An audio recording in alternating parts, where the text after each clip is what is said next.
पूर्ववत करून दिलेला आहे, चालू करून दिलेला आहे, असा ते अहवाल पाठवत असतात. त्यानंतर जर त्यातील प्रतिवाद्यांनी पुन्हा रस्ता मोडला तर ज्याने रस्ता मागितलेला होता, ज्याच्या बाजूने निकाल झालेला होता, तो व्यक्ती पुन्हा तहसीलदाराकडे जाऊन मामलेदार कोड ऍक्ट चे कलम 21(4) प्रमाणे तो त्यांच्याकडे अर्ज करू शकतो. आणि त्यामध्ये काय सांगितलेलं आहे 21(4) मध्ये की any person disobeying an injunction granted under subsection 2 shall be punished under section 188 of IPC. म्हणजे जर कोणी व्यक्ती त्याला मान्य तहसीलदारांनी सांगितलेलं असतं की बाबा इथून पुढे तो रस्ता मोडू नको, जो 5(2)च्या अंडर त्यांनी जो आदेश केलेला असतो सुरुवातीला, त्याने जर त्याचा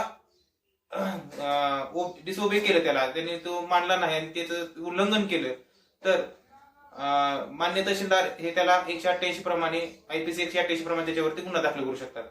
त्यासाठी आपण 21(4) प्रमाणे मान्य तहसीलदारांना